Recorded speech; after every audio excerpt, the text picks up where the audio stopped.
Assalamualaikum warahmatullahi wabarakatuh.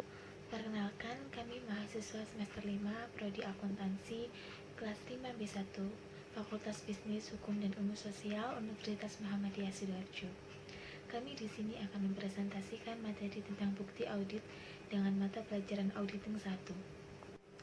Saya Ayu Pramita Rofa dengan teman-teman saya Bagas Jihad Hadian, Trisna Dewi Nuraini, Hervindiah Novitasari, Firda Alfi Hasana, Yesi Rusilawati, Miftahul Jannah, Vivi Novianti, dan Siti Rodotul Muhimmah. Bukti audit.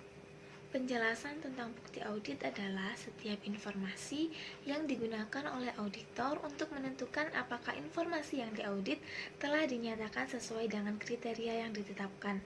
Yang kedua, terdapat keputusan bukti audit. Ada 4 keputusan mengenai bukti apa yang harus dikumpulkan dan berapa banyak. Poin pertama, prosedur audit yang akan digunakan. Poin kedua, berapa ukuran sampel yang akan dipilih untuk prosedur tersebut. Yang ketiga, item-item mana yang akan dipilih dari populasi. Dan yang keempat adalah kapan melaksanakan prosedur tersebut.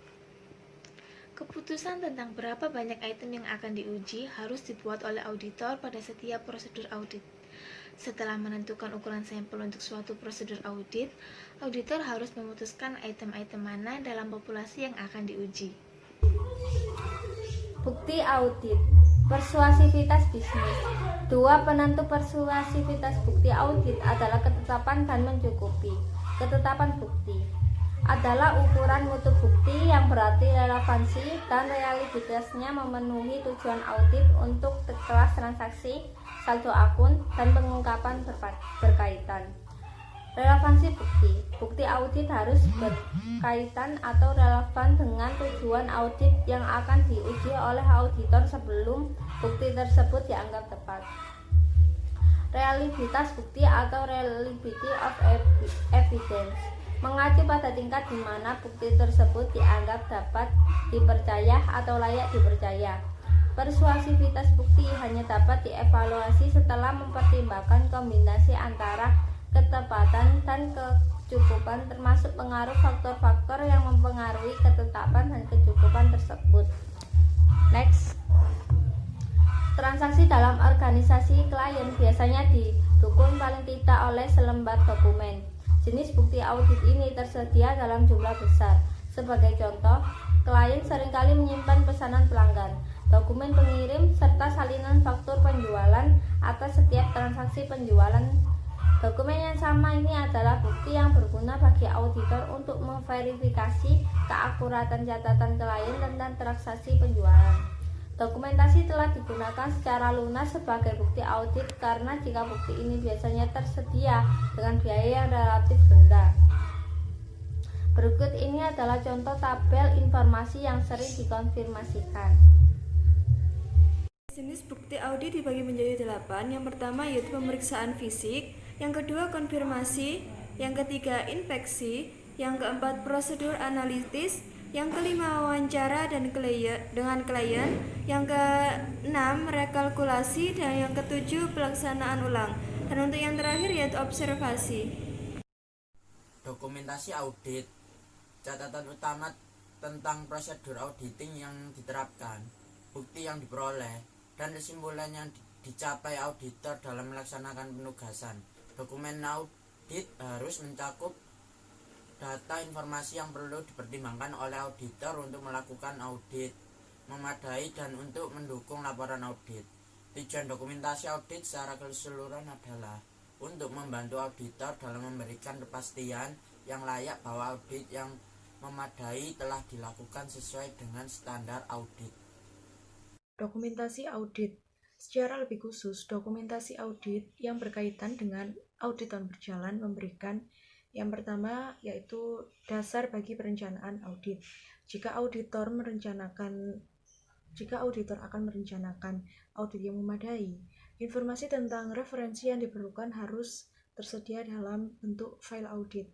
File itu meliputi berbagai macam informasi perencanaan sebagai informasi deskriptif tentang pengendalian internal, anggaran waktu untuk masing-masing area audit, program audit, dan juga hasil audit tahun sebelumnya. Berikutnya yaitu yang kedua, catatan bukti yang dikumpulkan dan hasil pengujian. Sarana utama untuk mendokumentasikan bahwa audit yang memadai telah dilaksanakan sesuai dengan standar auditing. Jika muncul kebetulan, auditor harus mampu memperlihatkan kepada lembaga pembuatan peraturan dan pengendalian bahwa audit telah direncanakan dengan baik dan juga diawasi secara memadai. Bukti yang dikumpulkan telah tepat dan mencukupi, dan laporan audit tepat dengan mempertimbangkan hasil audit. Selanjutnya yang ketiga, data untuk menentukan jenis laporan audit yang tepat. Dokumentasi audit menyediakan sumber informasi yang penting untuk membantu auditor dalam memutuskan apakah bukti yang tepat dan mencukupi telah dikumpulkan guna menjustifikasi laporan audit berdasarkan situasi tertentu. Dan yang keempat, dasar bagi review oleh supervisor dan partner.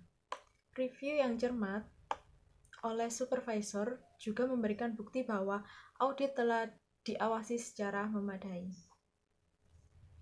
Ke pemilik file audit, dokumentasi audit yang disiapkan selama penugasan termasuk schedule yang disiapkan oleh klien untuk auditor adalah properti auditor. Pada akhir penugasan, file audit disimpan di kantor akuntan publik untuk digunakan sebagai referensi di masa mendatang dan untuk memenuhi syarat auditing yang berkaitan dengan retensi dokumen. Kerahasiaan file audit. Selama pelaksanaan audit, auditor memperoleh sejumlah besar informasi yang bersifat rahasia, termasuk gaji pejabat, penetapan harga produk dan rencana periklanan serta data biaya produk. Jika auditor membuka informasi rahasia ini kepada pihak luar atau kepada karyawan klien yang tidak berhak, hubungannya dengan manajemen akan sangat terganggu. File permanen berisi data yang bersifat historis atau berlanjut yang bersangkutan dengan audit saat ini. File ini menjadi sumber informasi yang kaya tentang audit yang dari tahun ke tahun semakin penting. File tahun berjalan karena file mencakup semua dokumentasi audit yang dapat diterapkan pada tahun yang diaudit. Ada satu set file permanen untuk klien dan satu set file berjalan untuk audit setiap tahunnya. Jenis informasi yang sering tercakup dalam file tahun berjalan adalah 1. Program audit, 2. Informasi umum. Neraca saldo berjalan karena acuan untuk menyiapkan laporan keuangan adalah buku besar. Jumlah yang dicantumkan dalam catatan tersebut akan menjadi pusat perhatian audit. Skedul ini disebut sebagai neraca saldo berjalan. Ayat jurnal penyesuaian dan reklasifikasi apabila auditor menemukan salah saji yang material dalam catatan akuntansi, laporan keuangan harus dikoreksi.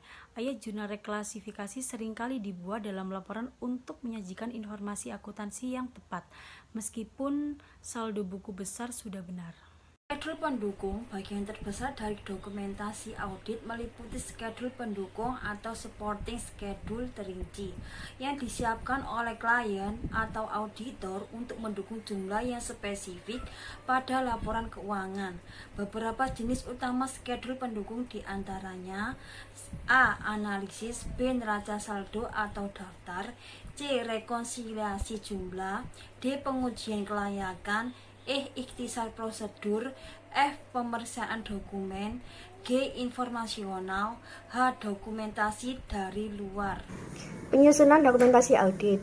Penyusunan schedule yang tepat untuk mendokumentasikan bukti audit yang dikumpulkan, hasil yang ditemukan, dan kesimpulan yang dicapai adalah bagian yang penting dari audit.